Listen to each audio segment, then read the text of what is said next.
Every now and then, an email arrives from a listener that stops me cold. Ben Conine first reached out after hearing Strange Planet. He said something most of us would dismiss as impossible until you hear the details. He and his wife believe they've become the targets of a coordinated campaign, a high-tech psychological operation that began when their computers and phones were hacked, their privacy stripped away, and their reality slowly twisted. What started as cyber intrusion, Ben says, evolved into something far darker. Voices projected directly into his mind, patterns of surveillance that followed him everywhere, and a shadowy network that feels eerily similar to the Finders, the infamous trafficking ring once linked to intelligence circles.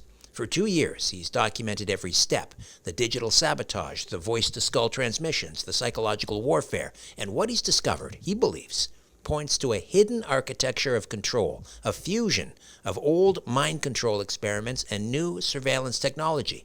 And tonight, Ben joins me not as a whistleblower or an activist, but as a listener, one of us, who found himself pulled into a nightmare that sounds like science fiction until you realize how much of it is real. He's a victim of a covert psychological operation, or has he stumbled onto a system of technological tyranny that none of us are meant to see? Either way, this story focuses on, or forces us rather, to confront a chilling possibility that the age of free thought may already be under attack from inside our own minds. Ben, welcome to Strange Planet. How are you? Thank you. I'm good. How are you? Very well. I've done countless shows on targeted individuals.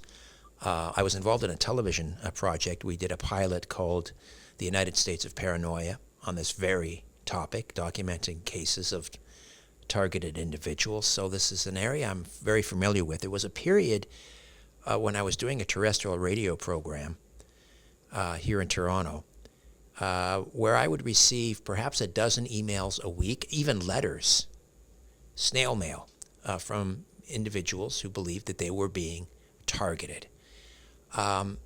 So let's talk about what happened to you. Walk us through the day it began, the device hacks, your PC destroyed, your wife's behavior changing.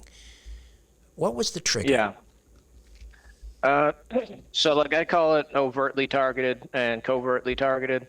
I started to notice the overt targeting when my PC was inundated with a bunch of malware. I found the spyware on there that was basically monitoring everything I was doing and mailing it out somewhere. Now, I don't have a lot of money. I was kind of a conspiracy theorist. I was always a big fan of researching the government for like 15 years. I posted on a small Discord about, conspiracies and stuff like that, but nobody big, nobody to go after. And then, my computer once I found that spyware, it was attacked again with things that are called living off the land attacks, where basically they can use task scheduler and different things on your computer to just shut it down. And they just did not want me to have a computer at that point. Then at that point, I took it offline. And I started telling my wife, like, this is a pretty sophisticated attack. I don't know why somebody's monitoring me like this. They could have gone into our bank account and taken like, $1,000 or whatever was in there. They didn't do it. They had access to all my emails, my Outlook and my Gmail. And that was kind of the beginning. From there, I mean, we'll get straight to I'd just like to start with a disclaimer. Here in Massachusetts, a lot of targeted individuals are disappearing. And what's going on is here they have a very stringent sectioning for mental health standards. So if you come forward to the authorities and say that you are hearing voices, that you believe that you are being stalked, and you have no definitive proof, they're throwing these people into mental institutions. So here in Massachusetts, there used to be a local group of targeted individuals that would get together, a support group. It was disbanded. It's gone. I've tried reaching out for the last 7 months or so to targeted individuals through targeted individuals conference calls and different types of targeted justice and groups like that. And I can't find any in Massachusetts. I talked to some TIs in California, Florida, Canada, um, New York, but I can't find any in Massachusetts. It's kind of creepy. And I'm realizing now, because of what I've been through early on with this, is that if you go forward and say that any of this is happening to you, the first thing they will do is call the police and they can section you and send you to a mental ward, which I experienced myself. Really? Um, yeah, yeah. Even if you show So, them, I mean, are you able to show them you discovered malware and spyware on your computer? Can't you show them? I mean, you have documented evidence, presumably. so I called the police when the because not first my PC was destroyed. I discovered all of that, and then my phones were all getting they all started overheating, and the battery would die like within like half of a day, where normally the battery would last for like 2 days or something like that. I found APKs on my Android, extra basically apps that were added on there that were very odd. There was one that was like legacy cell tower APK that utilizes the old, legacy, the old system from cell towers that they had already like moved on from, but the infrastructure's still there, like weird stuff like that. So I called the police and I was freaked out um, because at that point I was hearing V2K. At that point, I had a literal transmission. Sorry, V2K, voice to skull technology. And for people Yeah, who think this is just paranoia, you could actually go online and you can see the patent. This was developed over 50 years ago. yeah, It's real. It's real. So you were hearing yeah. voices projected right into your skull. No one else could hear them, but you could hear them. Exactly. And I always thought, like, I believed in every conspiracy theory, and I always thought that this was something from schizophrenic, mentally ill people. I never believed that conspiracy. I thought that these were like tweakers and people that had mental problems, and I never paid attention to it because of how well they utilize it. They always make sure to discredit people. They make sure to target the poor and drug addicts, mentally ill, criminals, Yeah. which is pretty typical for mind control programs. In other words, both things Um, can be true. You can have a mental health issue, but you can also be targeted because by virtue of your mental health issue or your drug addiction, you are automatically discredited. Sure. Yeah. Um, and yeah, I just wanted to lead before I get into anything else that at this point, the V2K has stopped. All that's there is a tinnitus. It's an extreme tinnitus that happens that varies in frequency and loudness, and it's usually accompanied by like extreme bouts of nausea, and sometimes it feels basically like your whole head is heating up. Like Very like a microwave weapon of some sort. Yeah, yeah, it feels like that. It just feels like your whole head is just getting hot. You don't have a fever or anything. But yeah, and it goes along basically with what was reported with the Havana syndrome cases, from the State Department. So But now they have, yeah. before the voice to skull stopped, tell me about the voice. Was it a single voice? Was it male, female, and what were they saying? It's extremely negative. So basically, it's a prolonged, because I've talked to plenty of other TIs now, and it happens to all of them pretty much exactly the same. It's a prolonged, nonstop negative attack. They will basically use confusing tactics, where they tell you, all sorts of bad things are happening. They want you to basically freak out, because the first thing that they do when they're targeting you like this is they want to discredit you. They want to get you arrested. They want to get you mental health diagnosis. Now, at this point, I was 38 years old. I had no criminal record. I never had a mental health problem. So they went hard on me. And it was basically, it sounded like two people. They would use like really advanced voice changers. And they would say all sorts of stuff. Police are at the door. Police are coming for you. And I'd be like, at that point, I was like still talking out loud back to it because I didn't know what was going on. And I was just asking them, like, what agency is this? Like, who are you? Like, this is crazy. How is this happening? Um, you know, for those that don't know, it's something called the Frey effect, where basically they use microwaves to cause like an expansion in your hearing apparatus in your brain. And it can just basically completely simulate any sound. and can be transmitted to you. They lock on. If you read Dr. Robert Duncan's book, Project Soulcatcher, he worked with the CIA and DARPA developing this kind of technology, and it can lock on like via a specific brain frequency.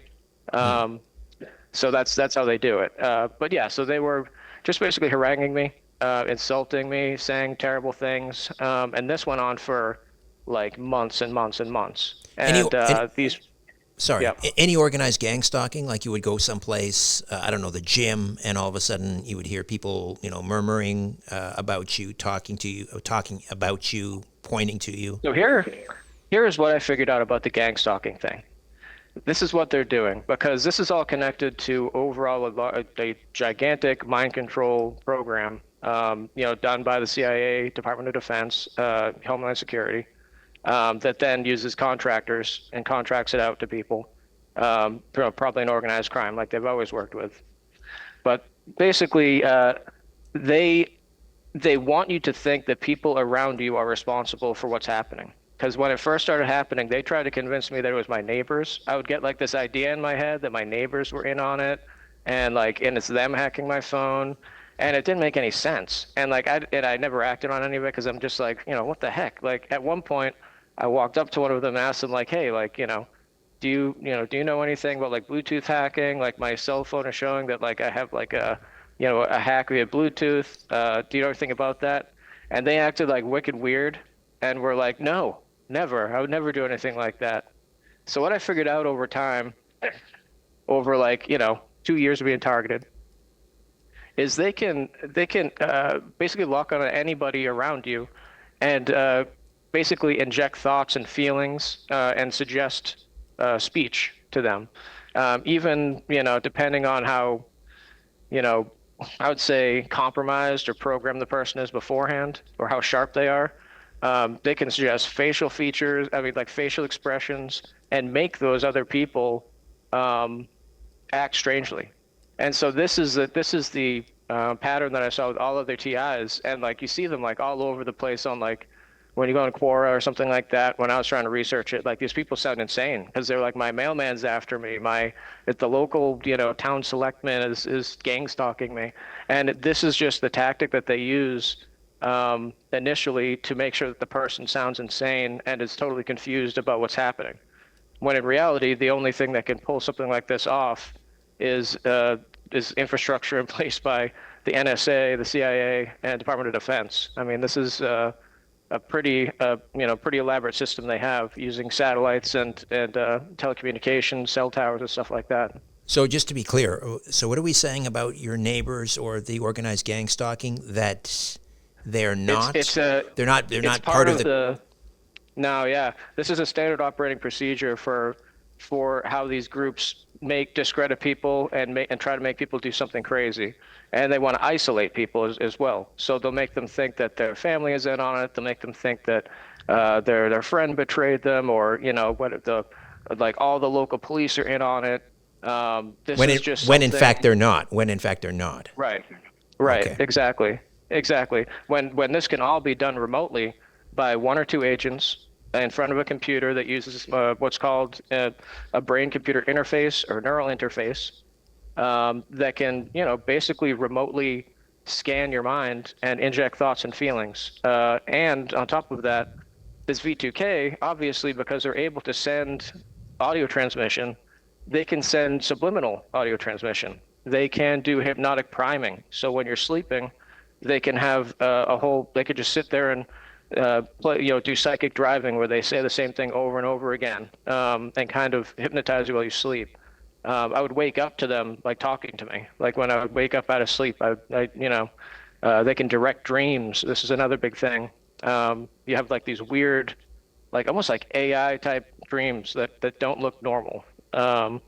So it's a vast, like they have a vast system. It's like a whole toolbox of stuff that they can do. And they try to come across as sounding really stupid. Like the people doing the V2K, they try to come across as being like punk kids that are like trying to make fun of you and or like thugs or gangsters. But these are people, and they would just switch through like these different characters over the months went by. But it was basically the same two people. And And the two big things that really made me realize it was a mind control thing. So one, I started thinking, and they started responding back to my thoughts. So that was a mind blow. So I was like, there, I was like, oh my God, this is like synthetic telepathy. Like I don't have to talk out loud.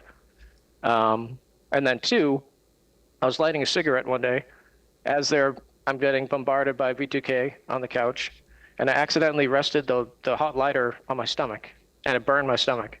And the V2K screamed. The V2K, the person who's talking to me goes, oh, like that, like before I could even react to it.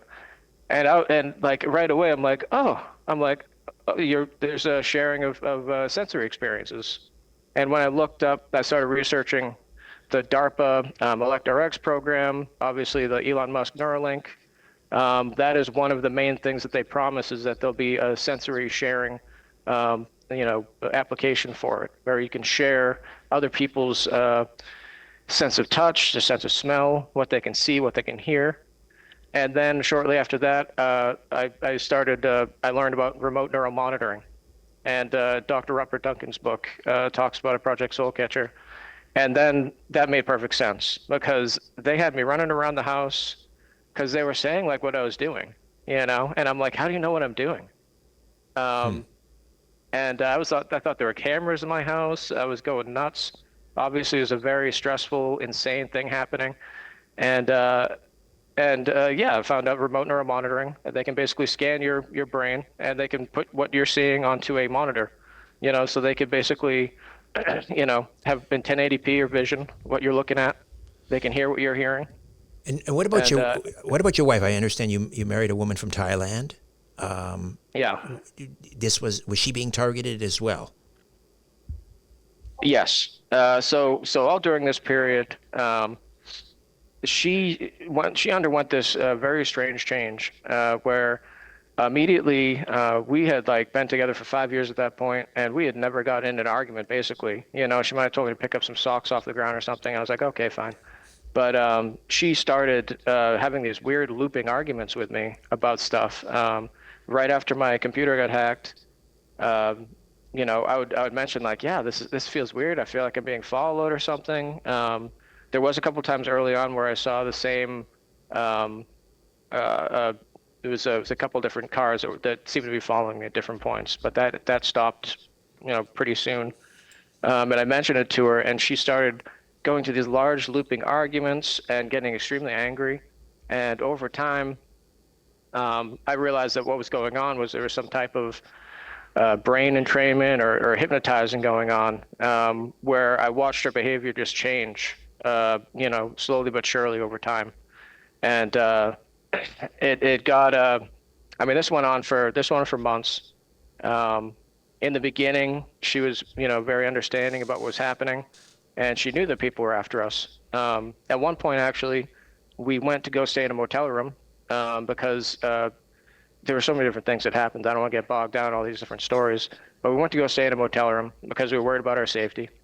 I didn't know what was happening at that point. I didn't know if somebody was going to, come and kill us or something, and which is what they wanted. Wanted me to freak out. And so we went to stay at a motel room, and we're there, and somebody just runs up to the door and just pounds on the door like the police, and like we both jump. I run over there, I look out the peephole, and there was just a guy running off, probably like mid-20s, and he just jumps into a white SUV, and the SUV just peeled off. And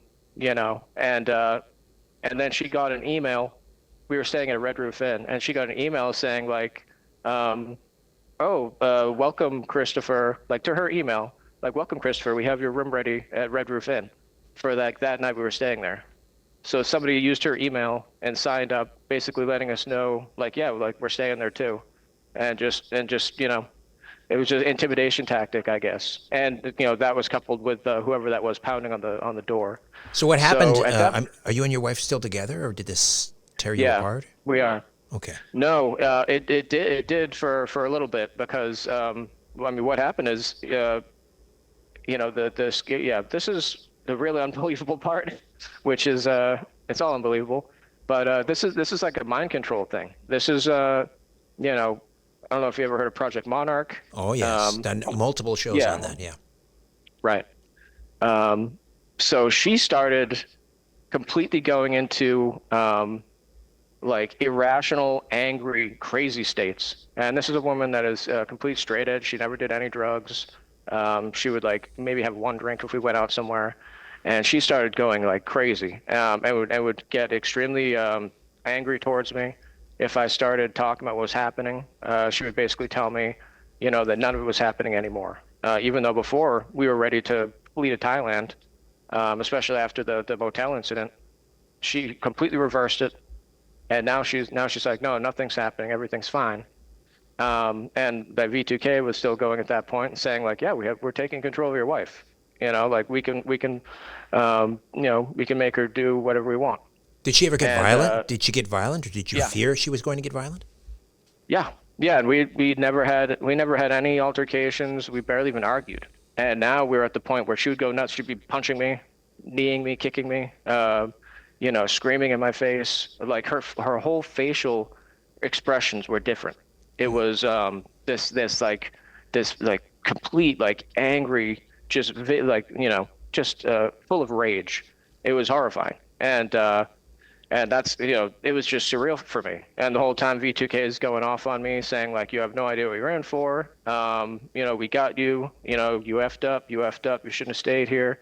Implying that the apartments that we were, because that was another thing. Like, we had to move a couple times, and we only had these just one option for an apartment to move to, and they were very odd. I mean, one of them, the head of maintenance was like, I found out he was a retired Air Force officer, which is not normal. Normally, it's like, they pay like $22 an hour for something like that, and this guy's walking around. The place is immaculate. Both of the women working in there, one was from a military family, the other one is from Boston police family. And it was very odd. And that's where like my wife just like changed into like a whole different person. And at one point, even saw her drop into a hypnotic state. Like, as we were talking to each other, I mean, she would just go into these looping weird things. I could not talk to her at all. And literally, like, she just like shut down like a robot, just like that. But just her head went into her chest, and I grabbed her by the hands and was like, baby, what's up? And she like slowly lifted her head back up, and her eyes were kind of half lidded. And she just got up and silently just walked into the other room and sat down and just said, I don't want to talk to you anymore. How did that end? And How did that end? that ended, that particular, but how did her behavior end? Because Yeah. it's like, Oh, it's it's still. it's still going on. I mean, that's Okay. where we're at now. Uh-huh. That's where we're at now, where Okay. like, and now if I mention anything about what has happened to her, she will basically just, not talk to me or go nuts. Yeah. Were you She ever? acts like a completely different person now. She just like doesn't even. She used to sit down and watch like, America's Got Talent or something like that. Now she'll just like sit there and like stare at the wall basically, and kind of just like look off into the distance, or just like watch like really odd clips on her phone and just stare at her phone for like 3 hours straight, like a zombie. Wow. And Did that's the, like where she's at now. did these voices ever try to encourage you to hurt yourself? Um, yeah, early on, which is funny because I was never. I'm kind of a. I wouldn't call myself like a narcissist, but I love myself. I'd never hurt myself. I think it's a huge waste. Doing anything like that, and they would definitely like they would try to like give me these ideas of people around me where, oh, it's this guy, oh, it's that guy. Some guy would go walking by in the back, oh, look out, and I would just be laughing like, this is ridiculous. Like, you guys are. This is like a transmission that could be coming from the other side of the country. So, they would try stuff like that early on, and it drove me nuts. I mean, at a certain point, day in day out, from the moment I would wake up to when I would go to sleep, and sometimes I would try to stay up for. At one point, I tried staying up for 3 days to see if I could get them tired, because I'm like, are these people robots? Like, what is going on? Like, do they take shifts?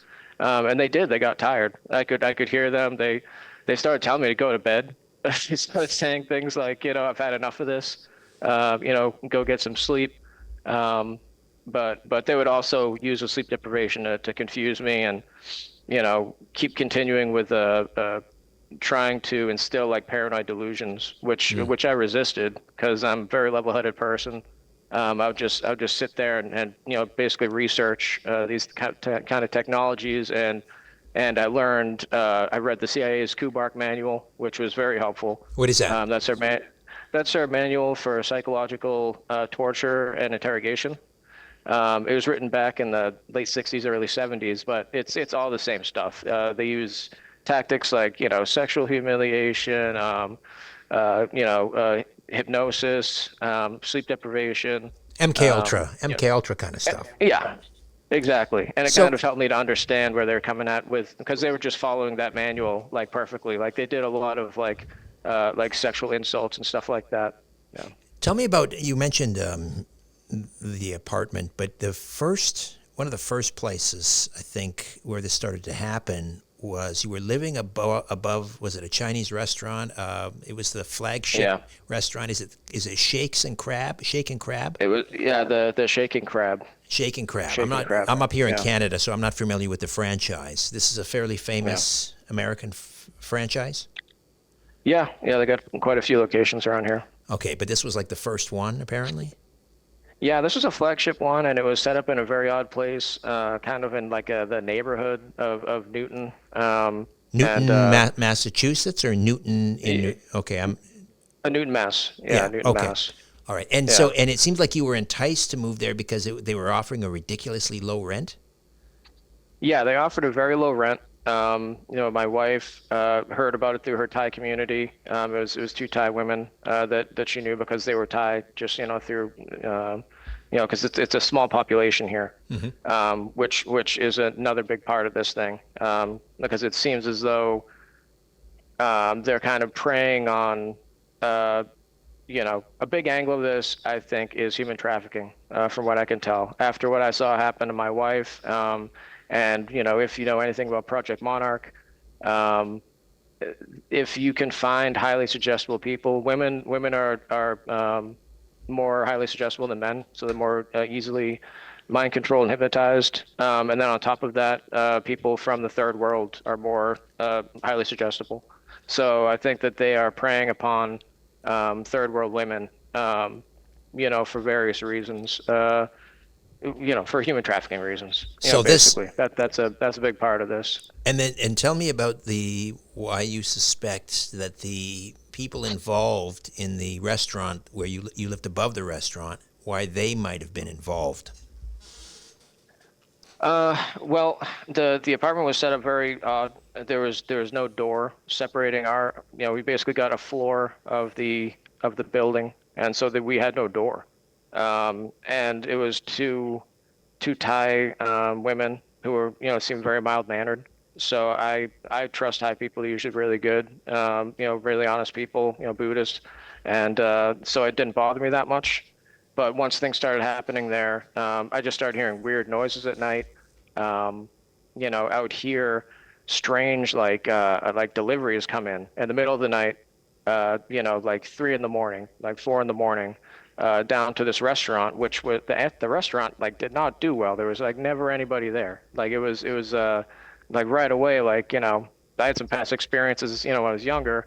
And I was like, this is a front. Like, this seems like this is like a front for something. Like they're bringing in crates and barrels and stuff and dragging them down to a basement, in the early morning hours. And early on, we had a heating problem. So I went down to the basement without asking, and they got really mad. And I didn't poke around, but there's this big, massive basement. And I went down there. I saw like, oh yeah, the furnace, it needs to be flushed out or something. And I went up and I told them. And after I told them, they made sure to keep it dead bolted all the time. They wouldn't let me anywhere near the basement ever again. Even when when I offered to flush the radiators for free, through the furnace down there, and show them how to do it. Like the property manager who knew nothing about property management. It was just this Thai woman who worked for this Chinese millionaire that owned the building.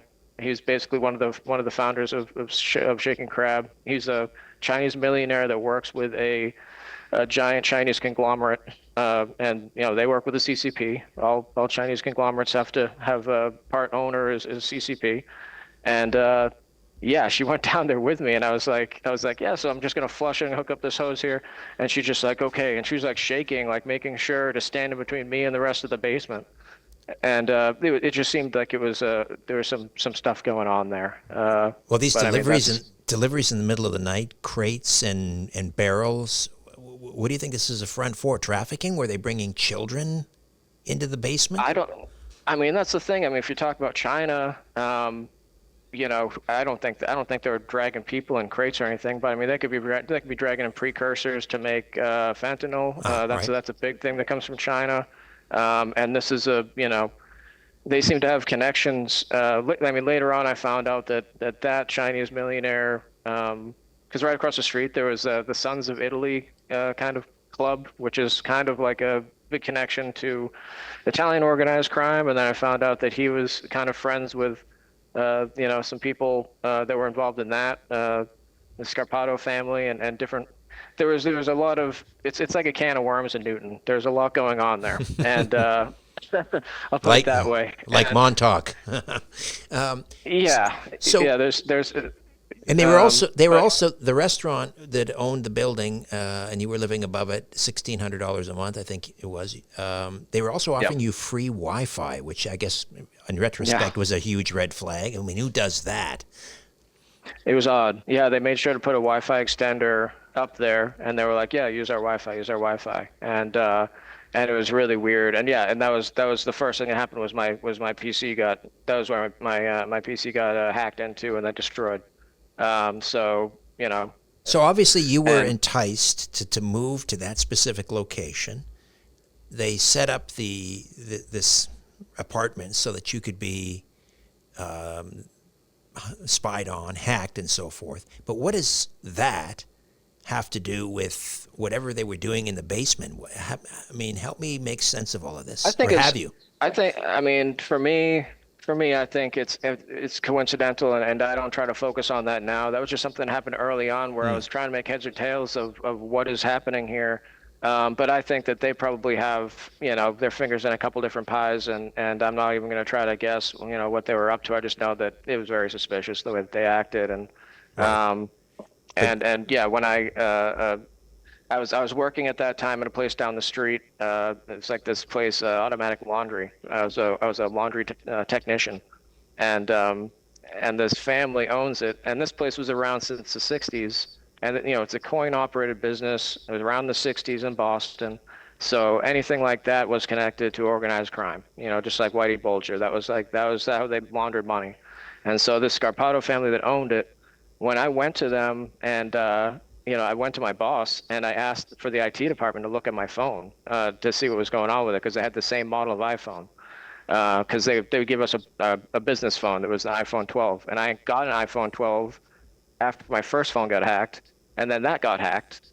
And so I'm like, can you guys take a look at this and like tell me how to, like, I don't know, fortify it? I thought that these things were supposed to be like unhackable. And my head of operations was like, yeah, actually, we're gonna call in the vice president, like the basically the owner's son. And I was like, why? And he comes in and he's like, so what's going on? And I told him, like, yeah, my stuff's getting hacked. And he's like, oh, you live above the Shaken Crab, right? And I'm like, yeah. And he's like, oh yeah, I know that guy. And I'm like, all right. And he's like, it's the Wi-Fi. He goes, it's the Wi-Fi. And I go, well, it's the Wi-Fi, so that guy's hacking into my stuff. And he just and he goes, yeah, it's a Wi-Fi. And I go, well, what am I supposed to do about this? Like, they keep hacking into every device I have, and they destroyed my computer. I mean, my like $1,200 computer is trash now. I can't even use it. And he just gets all upset, and he just stands up and he goes, why don't you call the police? Why don't you call the police about it? And he just walks out. And so, at that point, I was, I just wanted to move. I just moved out of there. I mean, that right. was our next step. Was just I just moved out of there. But it didn't stop. Um, It didn't stop. no, no, and it was the same thing. It was we had nowhere to move.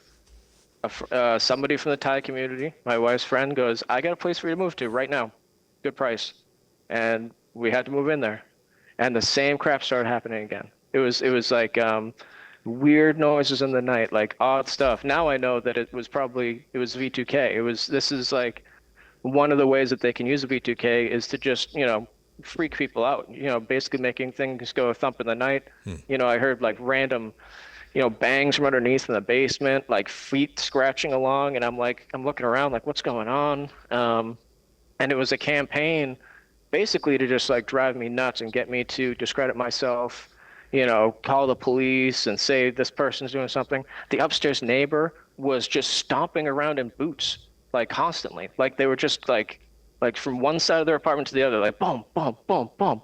And I'm just looking around like, what is happening? And like I called the police, like non-emergency line. I was like, can we get like someone to mediate like with my neighbor? And this cop shows up. And this woman comes downstairs, this old lady, um, and she goes, what's happening? And I'm like, all I'm hearing all night long is stomping. And she's like, boots. I don't even own boots. I don't know what you're talking about. And I'm like, all right, well, sorry. Did you have somebody over? She goes, no, never. And either it was V2K. I think it was just V2K. I think that they basically can, from what I experienced later, they can project sound from like they can make it sound directional. It's not just like an audible voice that you could hear in your head or weird noises. They can make it sound like it's coming from over there or over here, to really like, freak you out. And yeah. I mean, at a certain point, they got me. I had called the property manager and was like, I hear people down in the basement walking around at night, and the back door, the lock to the back door to the outside is just completely broken, so people can get in there. I was like, can you do something about this? And he calls me up right away after hearing the message, and he's like, yeah, I'll set up a camera down there. And I go, wow, all right, that's fast, thanks. And and this is a really nice place. This is Charles Bank Gardens, right along the Charles. And so yeah, he sets that up. And the next day I come back. Oh, and another thing, I tried setting up Wi-Fi cameras, and my Wi-Fi, somebody broke the panel where the internet line comes from the telephone line to the house. Somebody broke into that. They broke the lock, and my internet just kept going down as soon as I set up Wi-Fi cameras to make sure everything was safe in there. So there was obviously like a coordinated effort. And so I come home. I come home one day, and I hear running. And I go inside. I hear like basically just like scattering, like somebody's like just like booking it like out of my apartment, like towards like the basement door. And at this point, I think it's all V2K. I don't even think there's anybody there. And I go chasing after them. I go running down the stairs. I was a technician at the time, so I grabbed a pry bar I had from my tool bag. I run downstairs, down to the basement, and I look around like who the hell was that? And the property owner that had put the camera down in the basement, without calling me, he calls the police, and he says, "Hey, I saw this Ben guy running down in the basement. He doesn't look like himself. I want to do a wellness check on him." Wow. And so the police show up, and they did. They showed up, extremely aggressive. And I was like, yeah, I'm sorry. I thought I heard somebody down in the basement. I ran down there. There wasn't anybody there. I walked back up. And they're like, well, he said you didn't look like yourself. And I was like, I don't even think I've seen this guy one time. I only talked to him on the phone. Like, I don't even know what that means. And they go, all right, well, we're going to get you checked out by a mental health professional and see if you need to be sectioned. Based on that? Yeah. Yep. And I'm just cool as a cucumber. I mean, I'm freaked out, and these cops are so crazy. Like one of the dudes, he was like really like ornery, like just like his face is all red. He keeps like leaning towards me, like, are we gonna have a problem? We're gonna have a problem. And I'm all calm. I'm like, no, that's fine.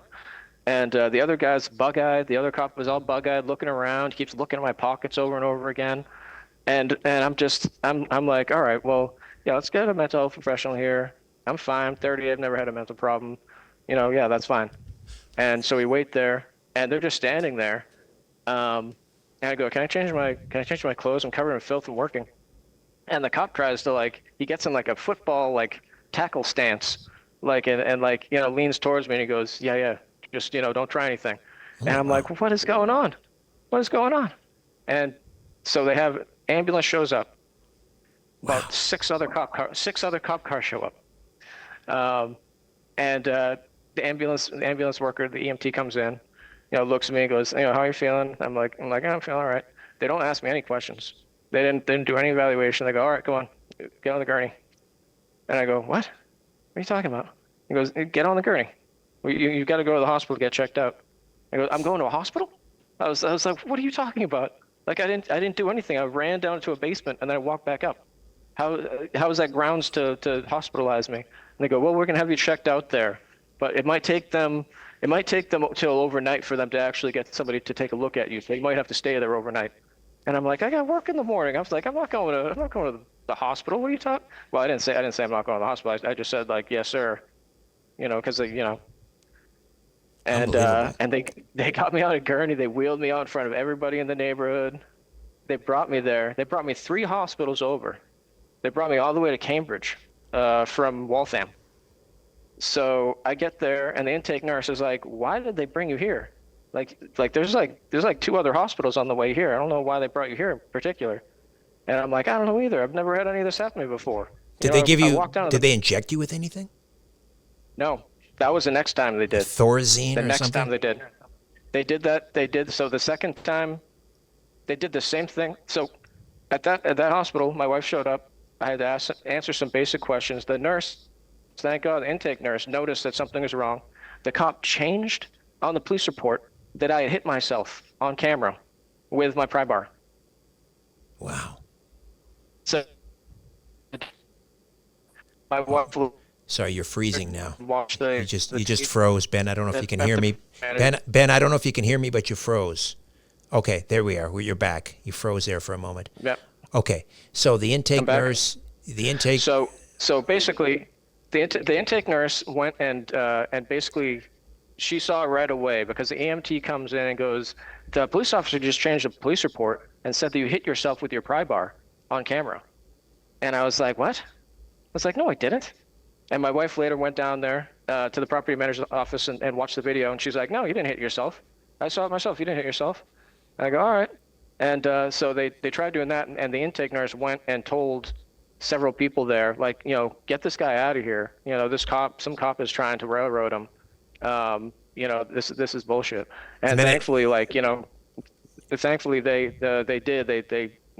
After like 3 or 4 hours of watching me and talking to me, they let me go. And Okay, they're like, so yeah, very you're fine. wow, unbelievable that this can happen. But very quickly, it happened again the second time, and then they drugged you. Yeah. So the second time, they called a noise complaint on me, and we had moved now to Stoughton, an apartment in Stoughton. This was a place that had like the Cheap weird rent, bed. free internet. Cheap rent, free internet. Yeah. Yeah. Set up by your Thai community friends. Yeah. Again, it was another Thai friend that was like, there's an apartment here ready, and we move in, and I noticed right away. I'm like, what do they have military working here for the maintenance people? And they did. They had an Air Force retired officer was the head of maintenance, and then there was another guy that looked like Gomer Pyle or something that was his underling, and it was bizarre. And there they called a noise complaint on me. The police showed up to the screen door, and I'm there by myself, and I open up the glass. Sorry, and I look through sorry to interrupt, Ben, but you've moved like way over to the other side of the camera. There we go. Sorry. That's okay. Okay, so noise complaint. Go ahead. So he comes up to the screen door. It's like a sliding door, and he's like, "Yeah, we got a noise complaint." And I was like, "Oh, I'm sorry about that. Guy must have got too loud or something. I won't make any more noise." And he goes, "All right, well, let me in." And I was like, "No, I'm good, man. It's just me. I don't know if somebody called a noise complaint. I didn't have any music going or anything.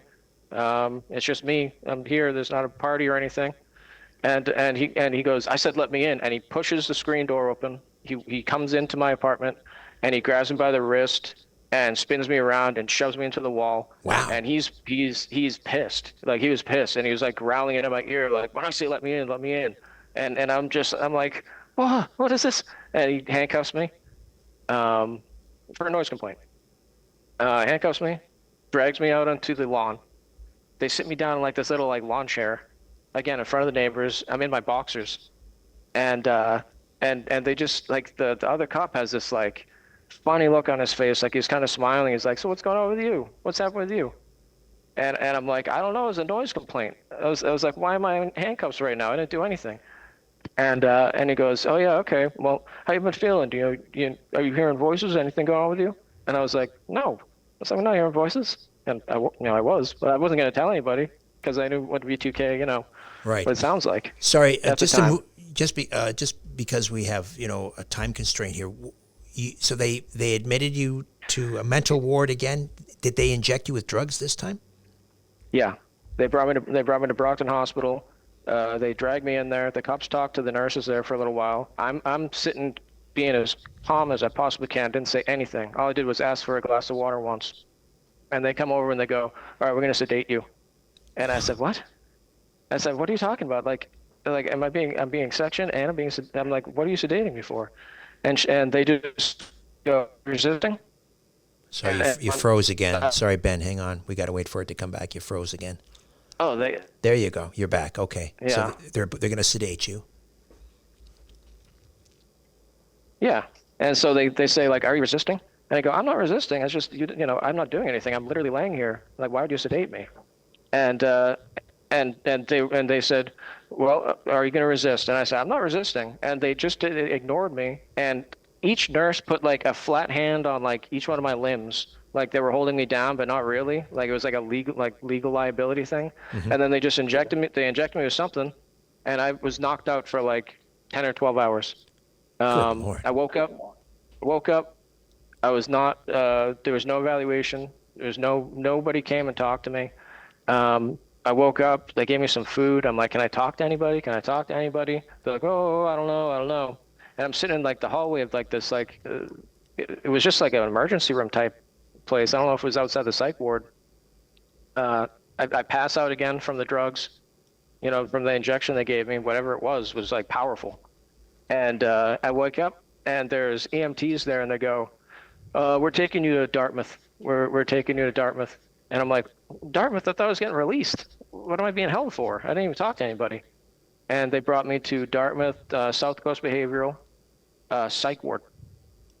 And, it was like an hour away. Again, didn't get to talk to anybody. They took my insurance information. They brought me into a psych ward and they gave me a room with like this like crazy dude who was like out of his mind. Wow. How long were you there for? How long were you at Dartmouth? 2 weeks. Oh I was there Lord. for 2 weeks. And you weren't allowed to speak to anybody. I didn't talk to any mental health professionals up until I was there for 2 or 3 days. I think the third day, and they have a doctor come in, and he reads the police report, and he's like, "Yeah, it says here, you were running around making a lot of noise, and they had asked my wife, I guess, when she came home, if I had any weapons, and she said, 'Oh, he has like a machete that he juggles,' because at that point, I would sit there and I had like I juggle, so I would juggle this machete, but they made it sound like I was running around the house in the police report with a machete, Wow. and that I was screaming and stuff. Do you have all the And documentation, like admission forms and all of that? Do you have this all documented? oh yeah, yeah, Yeah. I mean, is there, yeah, if you were to take, I mean, obviously your civil liberties were, I mean, abused and violated countless times by the yeah. police, by the hospital administration, all of these people. I mean, this is Oh, they cover the tracks well. I mean, when at South Coast, at Dartmouth there, I just asked the guy, like, "How can I get out of here? I've been here for 3 days already. I've been here for 3 days and I didn't even get to talk to anybody. I'm locked up with a bunch of lunatics. I've never had a mental health problem in my life. How do I get out of here?" And he goes, "Well, if you sign off that you're here voluntarily, then you got a much better chance of getting out of here soon." And I'm like, "Are you serious? Like, I'm not here voluntarily. I'm locked up. There's like violent, crazy people around me. I don't want to be here." And he goes, "Well, if you sign voluntarily and you take the medication we tell you to take, then you got a much better chance of getting out of here." And so I was terrified. I was terrified. My wife was alone now at this point, where I knew that something was going on, where something was changing with her, where she was becoming mentally compromised. What about your Um, employer? Did your employer cooperate? I mean, were you welcomed back to your job, or what happened after oh that? no, no, no, lost my job, lost my job. Like right before that, I had actually lost my job because I'd called out. I'd called out so many times from being like terrorized, like literally being like kept up all night by V2K. They don't just like use the V2K to, freak you out and literally somebody yelling into your head, which is like good luck going to sleep with somebody just like yelling into your head, calling you an asshole or whatever. And but they can use basically like they use extremely low frequency radio waves or EMF, and it causes what's it called? It's called neuromodulation. So basically, it interacts with your own brain signals, and it can put you into different like moods. It can put you in different moods. This is how they do you see a lot of target individuals talking about directed energy weapons and the pain that they have. They're doing is interacting with the central nervous system, and then that sends just signals to your brain that you're in pain. So like when people are like, my feet are burning and my head hurts, and I mean, they did all sorts of stuff with me. I mean, they could raise my blood pressure at a moment's notice. It felt like my veins are going to pop out of my head. So if Um, if you were to, I don't know, build some sort of a Faraday cage in your apartment, I mean, that used to be the remedy, right? But now the yeah. technology is such. I mean, would that even help at this point? Well, the reading I did said that extremely low frequency goes through those types of Faraday cages. Like you need to build like a really serious one. And one of the things that they did throughout all of this was, I mean, financially cripple me. They made, I mean, I lost my car. They've caused a glitch in the RMV now, where my license was suspended, and now I cannot unsuspend it. So now I have to hire a lawyer, and basically, get them to fix a clerical error, which is very convenient. So they've that was another thing. I was so they basically have complete control over your phone. So I was on Indeed and places looking for jobs. I applied for like 220 jobs in like a 4 month period, just all day long, applying, applying, applying. Good resume. I'm a good interviewer, and I would not get any response. I would not get any responses anywhere. And they kept me from getting a job for like 8 months, and basically kept us financially crippled. So like as I figured out, like, oh, we need to move out of here. Like I think that these places have something to do with it. It's like, nope, you don't have the money, or even like maybe just get away from here for the day. Like, nope, you don't have a car.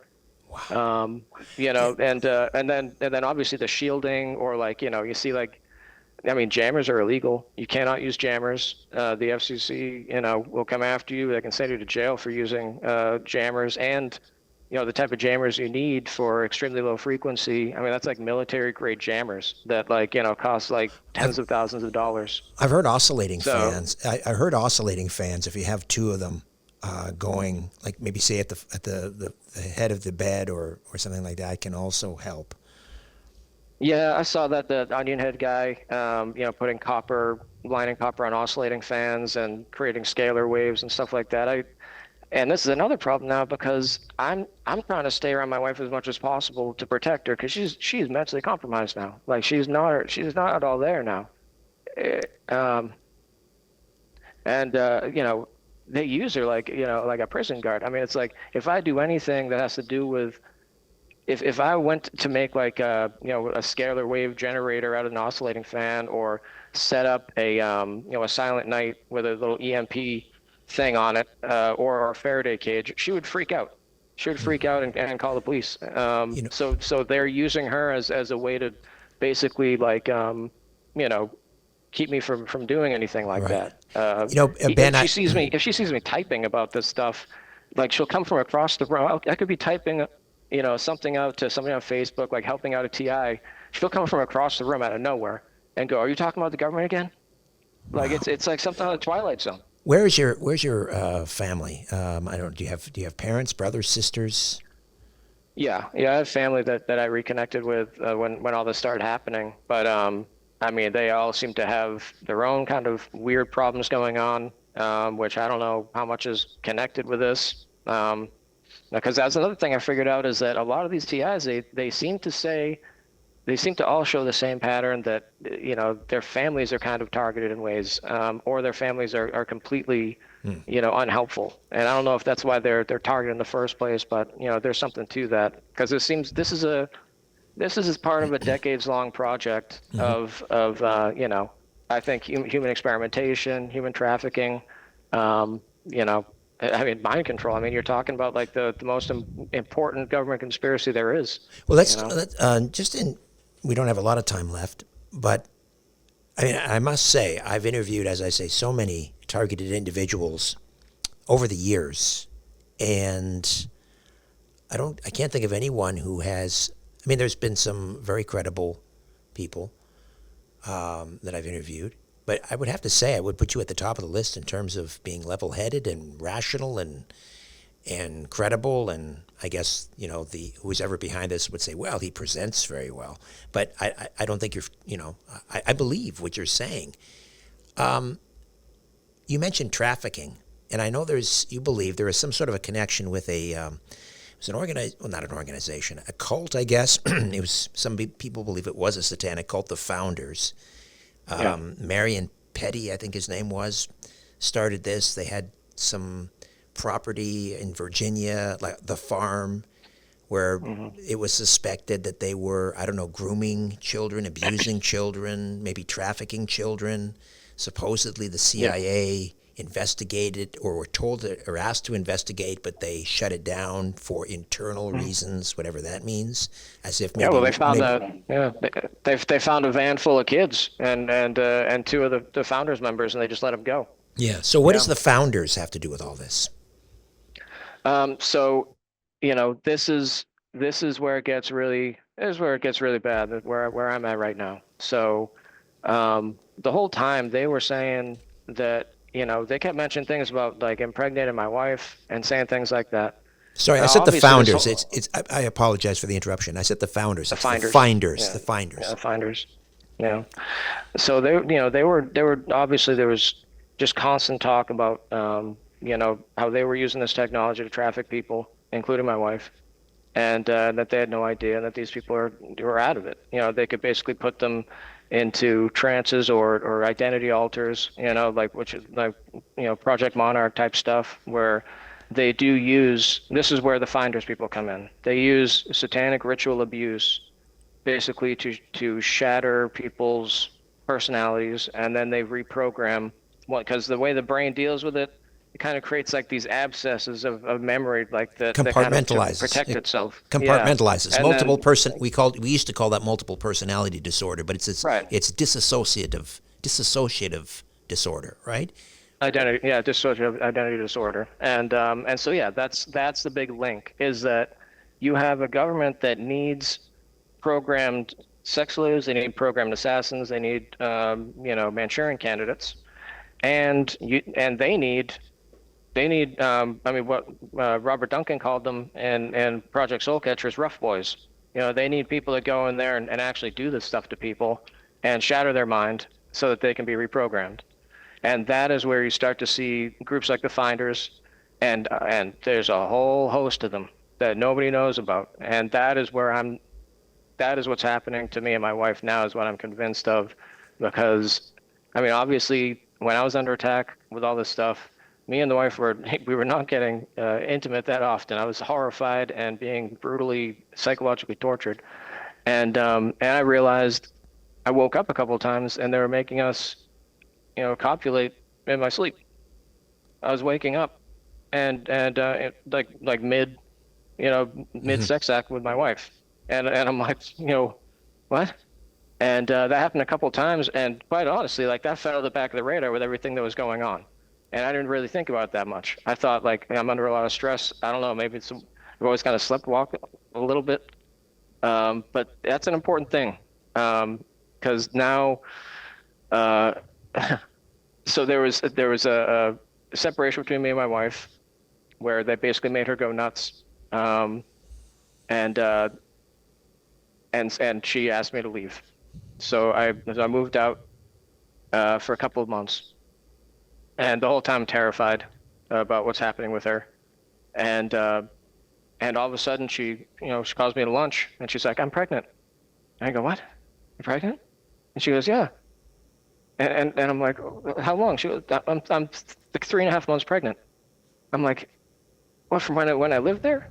So and I'm thinking back, I'm like, we didn't even get together at that point. I wasn't even we weren't having relations at this point. And and yeah, so they basically made me impregnate my wife in my sleep. And now she is 7 months pregnant, very pregnant, and bizarre, just acts bizarre and is not all there. Um, I'm pretty sure that this is kind of part of a pattern of how they target families and can kind of get people. Um, I mean, because I'm basically now like, I mean, I went from at 38 having no police record, no mental health problem, nothing on my record, to now it's like I've got like the system's like loaded gun to my head basically, where like Right. it's like, yeah, you've been in a lot of trouble here, you've mental health problems, so like they could just like pull whatever crap they want, and all of a sudden I'm out of the picture, or they can just make my like fat, like just like go nuts, What, and so and kick me out. And now so now there's a defenseless kid, you know. what are you going to do, Ben? What's your next move? I mean, honestly, like that is all I think about. I mean, first and foremost, I try to stay, as healthy as possible, and I'm, just trying to do everything that I can to just, just kind of deal with things, just normalize, just not let it get to me too much, which is like an insane task in itself. But then the only thing I can think of is just to get the word out, which is dangerous here in Massachusetts. If I mean if the right person got a hold of this, they could go and try to call a section on me and say like, oh look, this guy's nuts, lock him up, and they could be successful. So it's actually like extremely dangerous for me to even get the word out talking about any of this stuff. Even saying even now, and I want to go on record again saying I do not hear any V2K now.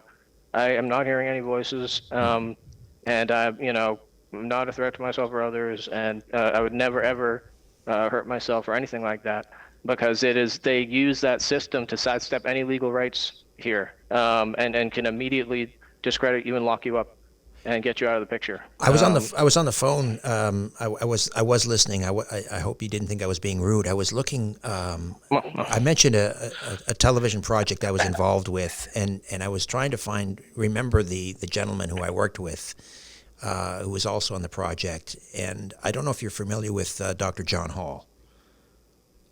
No, I don't think No, so. he's written about this. He was a pain management physician. I believe he's in Texas.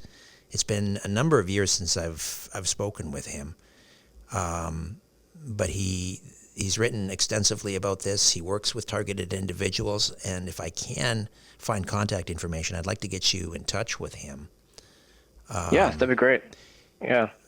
Yeah, I'm trying to network with as many people as possible. Like I've contacted Targeted Justice and a couple different organizations, but it's like just the nature of this, because this is, really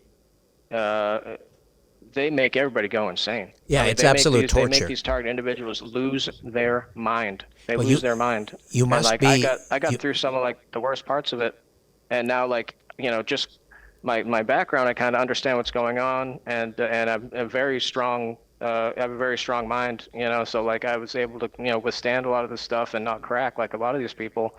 But I tried talking to some of these TIs, and they're out of their mind now. They're Yeah, out of their mind. They're like, oh, they're sprinkling black things in my cereal and it controls my mind. Like they have no idea what's happening anymore. And that's the nature of this. They want to discredit and destroy anybody that they're working on. Whether it's for trafficking reasons, experimentation, or just I think that there's just a whole network of these remote neuromonitoring and control. I'd say contractors. They just get off on torturing people. Is this So just they is this an experiment? Why you? I always ask this question. Why you? I don't I can't say for sure. I mean, I was really outspoken, and I was an accurate conspiracy theorist. I would read stuff, and I didn't believe that, like, Elvis was hanging out with Bigfoot and all these other, zany things that people would believe in. I usually saw kind of the core of stuff, and and I'd write about the CIA's links with organized crime, and I'd write about Mossad, and I'd write about COVID, and the actual stuff that happened with COVID, not like that there's no viruses don't exist and all this crazy stuff. And I don't know. I think I might have got some attention there because Hmm. I had some strange people show up online in my Discord. This one guy showed up, and he said he's from Virginia, and he was kind of laughing about it.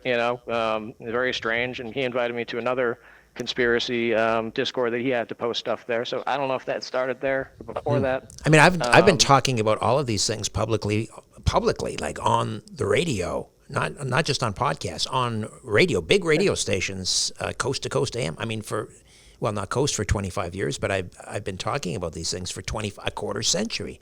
I mean, they didn't, as far as I know, I'm not mind controlled. I'm not targeted. Well, they also they go out. They go by socioeconomics. So I did not have a lot of money. I was me and my wife were pretty, we're basically just above the poverty level. Like I mean, for years all I did was I worked in the like the cannabis industry, and then I got out of that, and then I started becoming an actual person. So I think I was like, the same thing they did with a lot of people when they targeted people for MK Ultra. They found people that were low socioeconomic status, or people that wouldn't be listened to or didn't have the monetary means to escape a situation once Yeah. they were in it. Ben, are you a That seems religious to factor person? in. Are you a religious person? I am now. Yeah, I am now. I am now. And they are very out. When I was getting V2K, and hearing that stuff, they were very outspoken against Christianity and Yeah. outspoken against Jesus. And like I was praying, like, because when you see that stuff happen to your wife, and just going through brutal psychological torture for months on end, it didn't stop. Even when I slept, I would hear them screaming in my dreams. I'd hear the same voices screaming. They can, just keep you doing the V2K when you're sleeping. Do you think there is Um, a demonic or a satanic element to this? oh yeah, yeah. I think it's there's a big link to occultism, Freemasons, Satanists. Yeah, that's a big element of this is a satanic ritual abuse angle, that they use to induce dissociative identity disorder so that they can traffic Yeah. people and make assassins and stuff like that. Yeah, And I that's a don't big know if part you of it. have I don't know what your particular faith tradition is. I don't know if, like I'm Greek Orthodox. I don't know what it is. I mean, do you have a spiritual father, as we call them in the Orthodox faith? Someone that you can, No, I mean, I started going back to my Baptist church a couple times. I mean, I tried to go to one here around here, and it was bizarre. I mean, I swear to God, it was like they were all mind controlled. They were weird, really weird. And then I went back to my hometown in Abington, and I went there a couple times. But to be honest, it's like, like I'm just running around, just trying to keep up with everything that's going on, and I don't go to church as much as I should. And they'll make me, like, I'm not hearing any voices or anything, but like they will make me feel extreme states of anxiety. They'll make me sweat like crazy. I mean, they can, let's just say they can cause any physiological function you think of. So, they can make you run to the bathroom every 2 seconds. yeah, yeah. All that stuff. And they do that a lot when I would go to church. They can make you smell things. They'd make me smell sex smells and stuff when I'm in church, and be saying horrible things about my wife, while I'm sitting there trying to pray in church. Yeah, they did not like that. Ben, I'm so Yeah. sorry for what you're going through. I can't imagine the hell that you're going through. But I will add you to my prayer list, and I will try to Thank you. put you in touch with Dr. John Hall, and hopefully he can offer some advice. I always feel totally useless in these situations. But all I can help maybe do is a little networking for you. And Yeah, that's all I'm looking for. Yeah. yeah, Thank you. all right, all right. Well, may God bless you, and You too. it's great to meet you. Thank you so much. Is there anything else you'd like to put out there? I don't know, website, email, anything. I know you're trying to, Yeah, I mean, you can support. just hit if anybody wants to hit me up if you're a TI or anything, you can hit me up my email Benjamin Conine at gmail.com. Yeah, feel free. I'm just trying to, because one of the big things they do is just isolate us as much as possible. So I'm just trying to at least talk to some people, because that helps anyway, get the All word right. out. I will include your email in the episode description, and people can reach out, and hopefully you'll be in touch with some good people who can help you. Again, Ben, thank you so much. All right, thank you. Appreciate it. A new Richard Syrett's Strange Planet drops every Monday, Wednesday, and Friday.